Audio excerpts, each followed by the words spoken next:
आने वाले 2027 के विधानसभा चुनावों में लोकप्रिय विधायक रहे हमारे सुरेश राठौर जी को जनता दिल से चाह रही है।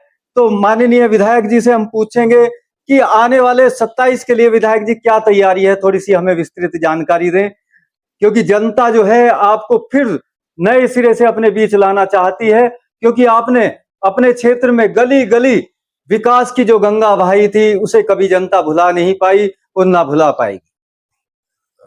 देखिए, मैं बड़ा स्पष्ट रूप से आपसे कहूंगा कि जब 2022 में मैं चुनाव लड़ रहा था तो मैंने बुधवा शहीद गांव के अंदर एक ऐलान किया कि सब लोग अपने छतों के ऊपर जाकर फोटो खींच लें। और 5 साल बाद जब आप देखेंगे तो कितनी तब्दीली हुई है वो आपको पता लगेगा। तो विकास की दृष्टि से जो एक दायित्व है, जो जिम्मेदारी विधायक की होती है, हमने 5 साल तक लगातार काम करके पांचों साल के अंदर प्रथम स्थान पाने का काम किया है। हमने सुदूर ग्रामीण क्षेत्र है हमारी, लगभग 80-82 किलोमीटर लंबी विधानसभा है हमारी, उसके एक एक गांव में सड़कों को बिछाने का काम। अपने क्षेत्र के अंदर मैंने 5 नए पुलों का निर्माण कराया। मजाहिदपुर सतीवाला पुल का निर्माण, इब्राहिमपुर मसाई पुल का निर्माण, बादीवाला के अंदर पुल का निर्माण, खेड़ी सिकोपुर के अंदर पुल का निर्माण और रेठोरा ग्रहण के अंदर पुल का निर्माण, 5 पुलों का निर्माण मैंने उस समय कराया। मैंने बड़ी बड़ी सड़कें बेड़पुर चौक से लेकर मजाहिदपुर तक, पतंजलि से लेकर सहदेवपुर तक, सहदेवपुर से लेकर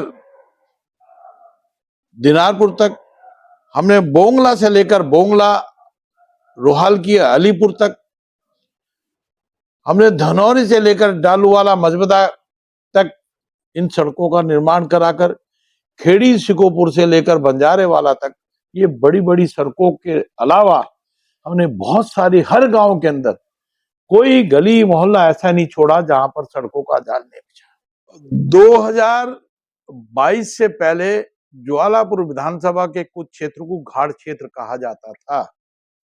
मैंने वो घाट क्षेत्र की सीमाओं को समाप्त कर दिया है। विकास के माध्यम से जोड़कर, आपने नहीं सुना होगा कि कोई घाट क्षेत्र जाएगा। जब मैं विधायक था और शुरुआत में बना तो 20 से 25 हजार और लाख 1.5 लाख रुपए बीघा जमीन बिकती थी। आज मेरी विधानसभा के अंदर बड़े बड़े अधिकारीगण, बड़े बड़े मंत्रीगण, बड़े बड़े व्यापारीगण आज जब जमीन खरीदने के लिए जाते हैं तो उनको 10-10, 15-15, 20-20 लाख रुपए बीघा जमीन का रेट हो गया। ये मैंने घाट क्षेत्र जो समाप्त करके विकास का मार्ग खोला है, ये सब उसी के कारण है। आज मेरे बुग्गावाला क्षेत्र के अंदर इसकी जमीन को कोई पूछता नहीं था, जहां शादी ब्याह करना कोई पसंद नहीं करता था, उन 5 वर्षों के अंदर वो तब्दीली करके हमने विकास के मार्ग पर लाकर खड़ा कर दिया। आओ हमसे मुकाबला करें, हम साक्षात्कार करें। आओ डिबेट में हम बताएंगे कौन सा गांव हमने छोड़ा है, शिक्षा के क्षेत्र में, चिकित्सा के क्षेत्र में। अरे जब कोरोना चला मैंने 1 नहीं 2-2 ट्रैक्टर खरीद कर दिए, दवाइयों को लगाने का काम, लोग बचे हैं।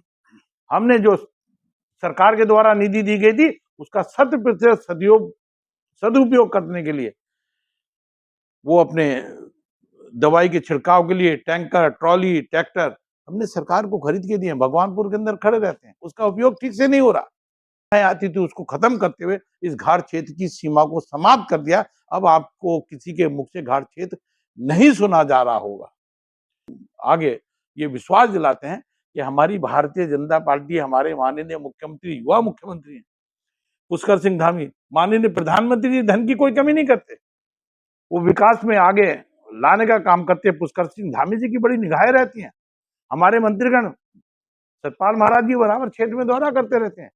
माननीय पुष्कर सिंह धामी का बहुत बहुत आभार व्यक्त करूंगा, माननीय मोदी जी का बहुत बहुत आभार करूंगा और नितिन गडकरी जी का भी बहुत बड़ा आभार करूंगा, जो केंद्रीय निधि के माध्यम से हमने जो राष्ट्र की योजनाओं को इस अपनी विधानसभा में उतारने के लिए जो अपने प्रस्ताव भेजे थे उनको 100% उनको स्वीकृत करने का काम किया। माननीय रमेश चंद्र पोखरियाल जी ने हमारी पूरी मदद की है। सांसद होते हुए हमारे एक एक प्रस्ताव को वहां लड़ते थे, झगड़ते थे और उन योजनाओं को लागत देते। मैं माननीय रमेश चंद्र पोखरियाल जी का भी बहुत बहुत आभार व्यक्त करूंगा कि उन्होंने कभी कोई कोताही नहीं की। हमने जरा सी चिट्ठी दी तो तुरंत वो जाकर केंद्रीय निधि से हमारी केंद्रीय योजनाओं को लाकर धरातल पर हमारी विधानसभा में उतारते थे। मैंने माननीय का और माननीय अपने मुख्यमंत्री जी का, महेंद्र भट्ट जी का, इन सब का भी बहुत बहुत आभार व्यक्त करता हूँ कि भारतीय जनता पार्टी विकास के काम में सबसे आगे रही है और आगे रहेगी।